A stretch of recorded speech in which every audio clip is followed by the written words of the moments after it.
வணக்கம் மக்களே, நாம் இந்த ஆரோக்கியமான பதிவில் புதினா இலை கீரையில் நிறைந்துள்ள மருத்துவ நன்மைகளை பற்றி நம்ம விளக்கமாக பார்க்க போகிறோங்க. ஸோ அதுக்கு முன்னாடி புதினா இலை சாப்பிடக்கூடிய அளவை நம்ம தெரிந்து கொள்வோம். தினமும் 10 முதல் 15 புதினா இலைகளை நம்ம பச்சையாக மென்று சாப்பிடலாம். ஜூஸ் மாதிரி எடுத்துக்கிறீங்க அப்படின்னா நீங்கள் 15லேருந்து ஒரு 20 ml எடுத்துக்கொள்ளலாம். புதினா இலை தேநீர் எடுத்துக்கிறீங்கன்னா 1 கப்லேருந்து 2 கப் வரைக்கும் நீங்கள் குடிக்கிறது சிறந்ததுங்க. காலை வேளையில் நம்ம வெறும் வயிற்றில் எடுத்துக்கொள்ளலாம். உணவுகளை சாப்பிட்டு முடிச்சதுக்கப்புறம் நம்ம வந்து அந்த டீ மாதிரி புதினா இலை தேநீர் இந்த மாதிரிலாம் நீங்கள் எடுத்துக்கொள்ளலாம். ஸோ இந்த மாதிரி நீங்கள் கொள்ளும்போது கிடைக்கக்கூடிய மருத்துவ நன்மைகளை விளக்கமாக பார்ப்போம். அதை பற்றி பார்க்கறதுக்கு முன்னாடி இந்த வீடியோக்கு மட்டும் ஒரு லைக் கொடுத்துட்டு இந்த தகவலை உங்களுக்கு தெரிஞ்சவங்களுக்கும் ஷேர் பண்ணிடுங்க.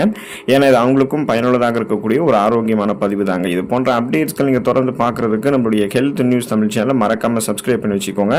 பக்கத்தில் இருக்கக்கூடிய பெல் பட்டனையும் கிளிக் பண்ணி ஆல் அப்படின்ற ஆப்ஷனையும் செட் பண்ணி வச்சுக்கிட்டீங்க அப்படின்னா நாங்கள் போடக்கூடிய எல்லா அப்டேட்ஸும் உங்களுக்கு நோட்டிஃபிகேஷன் அடிக்கடி வந்து சேரும். சரிவாங்க மக்களை, இப்போ வீடியோக்குள்ள போயிடலாம். செரிமான கோளாறுகளை சரி செய்யக்கூடியதுங்க புதினா. அதுக்கான காரணம் என்ன அப்படின்னா, புதினாவில் இருக்கக்கூடிய மென்தால் மற்றும் அத்தியாவசியமான எண்ணெய்கள் செரிமான மண்டலத்தினுடைய தசைகளை தளர்த்தது. இதன் மூலமாக கிடைக்கக்கூடிய பலன் என்னன்னா, இது அஜீரணம், வயிற்று வலி, வாயு தொல்லை மற்றும் வயிற்று பொறுமல் போன்ற பிரச்சனைகளை உடனடியாக தீர்ப்பதற்கு உதவிகரமாக இருக்கு. உணவுகள் சாப்பிட்டு முடிச்சதுக்கு அப்புறம் புதினா இலை தேநீர் நம்ம குடிக்கும்போது செரிமானம் சீராக இருக்கும். ஸோ எவ்வளவு பெரிய உணவு மூலக்கூறுகளாக இருந்தாலும் அதுக்கு எளிமையாக உடைக்கப்பட்டு செரிமானமும் எளிமையாக நடக்கும். செரிமானம் அடைந்ததுக்கு அப்புறம் ஊட்டச்சத்துக்கள் உறிஞ்சப்பட்டதுக்கு அப்புறம் மீதம் இருக்கக்கூடிய கழிவுகளும் குடல்களில் இருந்து வெளியேற்றப்பட்டுவிடும். எந்த விதமான செரிமானம் தொடர்பான பிரச்சனைகளுமே நமக்கு இருக்காது. சுவாச பாதை பிரச்சனைகளுக்கு தீர்வு பெறுவதற்கு புதினா இலை கீரையை நம்ம எடுத்துக்கொள்ளலாங்க. அதுக்கான காரணம் என்ன அப்படின்னா, புதினாவில் இருக்கக்கூடிய இயற்கையான ஆன்டி ஸ்பாஸ்மோட்டிக் மற்றும் அலர்ச்சி எதிர்ப்பு பண்புகள் இது எல்லாமே சுவாச குழாயில் இருக்கக்கூடிய சளியை கரைக்கிறதுக்கு நமக்கு உதவிகரமாக இருக்கு. சளியை கரைக்கிறதுக்கு நம்ம பல்வேறு விதமான வழிமுறைகளை மேற்கொள்வோம். ஸோ அந்த வழிமுறைகளோடு சேர்த்து நீங்கள் புதினா கீரைகளையும் எடுத்துக்கிட்டீங்கன்னா சளியை வந்து நீங்கள் கரைத்து விடலாம். இதன் மூலமாக கிடைக்கக்கூடிய பலன் என்னன்னா, ஆஸ்துமா, மூக்கடைப்பு, சளி மற்றும் இருமல் தொல்லையால் அவதிப்படுபவர்கள்லாம் புதினா இலைகளை ஆவியாக பிடிக்கலாம் அல்லது புதினா இலை தேநீர் மாதிரி எடுத்துக்கொள்ளலாம். ஸோ இதெல்லாமே சுவாச பாதைகளை எளிதாக்கும். ஒட்டுமொத்த நுரையீரலுடைய ஆரோக்கியத்தையும் மேம்படுத்தி சுவாச மண்டலத்தையும் உங்களுக்கு வந்து பலம் பெற வைக்கும். ரெஸ்பிரேட்டரி ஹெல்த் வந்து உங்களுக்கு ப்ராப்பராக அப்போ தான் இருக்கும். நீங்கள் புதினா இலை கீரையை எடுத்துக்கொண்டீங்கன்னா எந்த விதமான சுவாசம் தொடர்பான பிரச்சனைகளுமே உங்களுக்கு இருக்காது. மன அழுத்தம் மற்றும் கவலையை குறைப்பதற்கு புதினா இலை கீரை எடுத்துக்கொள்ளலாங்க. ஸோ இதுக்கான காரணம் என்ன அப்படின்னா, புதினாவினுடைய நறுமணம் மூளையினுடைய நரம்புகளை அமைதிப்படுத்தக்கூடிய தன்மை கொண்டதுங்க. ஸோ மூளை நரம்புகள் இருக்கக்கூடிய இறுக்கங்கள் தளர்த்தப்பட்டு மூளை நரம்புகள் வழியாக ரத்த ஓட்டம் பாயும் போது மீண்டும் மீண்டும் மூளை வந்து நமக்கு குறிப்பாக பார்த்தீங்கன்னா அந்த மூளையினுடைய செல்கள் மீண்டும் மீண்டும் புதுப்பிக்கப்படும். சுறுசுறுப்பாக மூளை வந்து இயங்க ஆரம்பிக்கும். எதையும் நாம் எளிதில் அணுகக்கூடிய திறன், எதையும் நாம் எளிதில் கற்றுக்கொள்ளக்கூடிய திறன், ஒருமுகப்படுத்தக்கூடிய தன்மை, கூர்மையான புத்தி போன்றவற்றை பெற்று ஒரு ஃபாஸ்ட் லேர்னராக நம்ம சிந்தித்து செயல்பட ஆரம்பிப்போம். இதனுடைய பலன் என்ன அப்படின்னா, புதினா இலைகளை நுகர்வது அல்லது புதினா இலை தேநீர் நம்ம எடுத்துக்கொள்வது மன அழுத்தம், அந்த ஸ்ட்ரெஸ்ஸை வந்து குறைத்து மூளைக்கு வந்து புத்துணர்ச்சி அளிக்குது. ஸோ இது வந்து தலைவலி மற்றும் ஒற்றை தலைவலி எல்லாம் நமக்கு வந்து போக்குறதுக்கு பெரிதும் உதவி பண்ணும். அப்போ புதினா இலைகளை எடுத்துக்கிட்டோம்னா மன அழுத்தம், கவலை இல்லாமல் நம்ம வந்து சுறுசுறுப்பாக நம்ம இயங்க ஆரம்பிப்போம். தலைவலி, ஒற்றை தலைவலிலாம் நமக்கு எதுவுமே இருக்காது.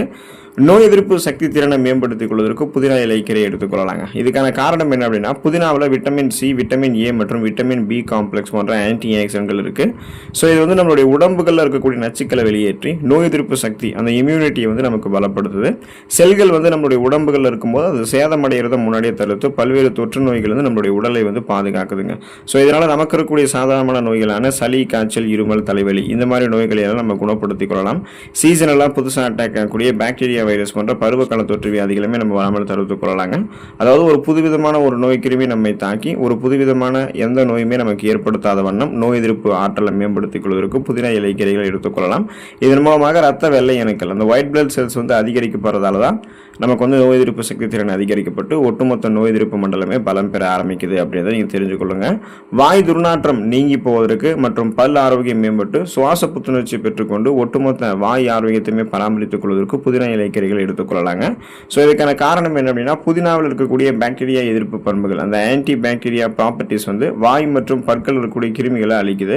ஸோ இதன் மூலமாக கிடைக்கக்கூடிய பலன் என்ன அப்படின்னா, பச்சை புதினா இலைகளை நம்ம மென்று சாப்பிடுவது வாய் துர்நாற்றத்தை போக்குறதுக்கு உதவி பண்ணும். மேலும் ஈறுகளில் ஏற்படக்கூடிய வீக்கம், அப்புறம் பல்வலியெல்லாம் தவிர்த்து வாய் ஆரோக்கியத்தை பாதுகாக்கும். ஸோ இதனால் நம்ம சுவாச புத்துணர்ச்சி பெறலாம். இந்த ஈறுகளில் வீக்கம் ஏற்படுவது, ஈறுகளில் ரத்த கசிவு ஏற்படுவது, அதன் மூலமாக பற்கள் வலுவிழந்து போகிறது, துர்நாற்றம் ஏற்படுவது, உமிழ்நீரினுடைய தரம் குறையிறது, இந்த மாதிரிலாம் எதுவும் இல்லாமல் ஒட்டுமொத்த வாய் ஆரோக்கியத்தை மேம்படுத்தி சுவாச புத்துணர்ச்சியை நம்ம பெற்றுக்கொள்ளலாம். நம்முடைய உடல் எடையை எந்த விதமான பக்க விளைவுகளும் இல்லாமல் ஆரோக்கியமான முறையில் குறைக்கிறதுக்கு புதினா இலைக்கீரை உதவிகரமாக இருக்குங்க. ஸோ அதுக்கான காரணம் என்னன்னு பார்த்தீங்கன்னா, புதினா இலைக்கீரைகள் செரிமானத்தை தூண்டி உடலினுடைய வளர்ச்சிதை மாற்றம், அந்த மெட்டபாலிசத்தினுடைய அளவை அதிகரிக்கும். ஸோ இது உடலில் கொழுப்பு செல்வதை முன்னாடியே தடுக்கும், உடல் எடையை கட்டுக்குள்ளே வைக்கிறதுக்கும் ஆரோக்கியமான முறையில் உடல் எடையை குறைக்கிறதுக்கும், அதாவது வெயிட் லாஸ் உங்களுக்கு ப்ராப்பராக பார்த்தீங்கன்னா ஹைஜீனாக உங்களுக்கு நடக்கும். ஸோ வெயிட் லாஸ் பண்ணணும் அப்படின்னாலே எனர்ஜி ட்ரிங்க்ஸ் இல்லைனா பசியை கட்டுப்படுத்தக்கூடிய கலோரிகள் குறைவாக இருக்கக்கூடிய உணவுகளை தான் நம்ம எடுத்துக்கொள்ளணும். புதினா இலைக்கீரையும் அது போல ஒரு உணவு தான். இதை நீங்கள் சாப்பிட்டீங்கன்னா வளர்ச்சிதை மாற்றம் அதிகரிக்கப்பட்டு ஏற்கனவே உங்களுடைய பசி கட்டுப்படுத்தப்படும். அப்புறம் ஏற்கனவே உங்களுடைய உடலில் தேங்கியிருக்கக்கூடிய அதிகப்படியான கொழுப்புகள் கரைக்கப்பட்டு உங்களுக்கு வேண்டிய ஆற்றலாக மாற்றப்படும். ஸோ கொலஸ்ட்ரால்ஸ் எனர்ஜியை கன்வெர்ட் ஆகி எரிக்கப்பட்டுரும். அதனால் தொப்பை போன்ற அமைப்பு, தேவையில்லாத கொழுப்பு படிவுகள் இது மாதிரி உங்களுக்கு எதுவுமே இருக்காது. ஸோ வெயிட் லாஸ் பண்ணணும்னா உங்களுடைய டயட் பிளானில் நீங்கள் புதினா இலைக்கீரைகளவே காலையில் வெறும் வெயிட்டில் நீங்கள் சாப்பிடலாம். இது போல நிறைய மருத்துவன்மைகளை நீங்கள் பெறணும் அப்படின்னா புதினா இலைக்கீரைகளை தொடர்ந்து எடுத்துக்கொள்ளுங்கள். ஊட்டச்சத்துக்களை பெற்று நலமோடு வாழக்கூடிய வாய்ப்பை பெற்று ஆரோக்கியமாக இருங்க. அடுத்த ஆரோக்கியமான பதிவில் மறக்காமல் சந்திப்போம். நன்றி மக்களே.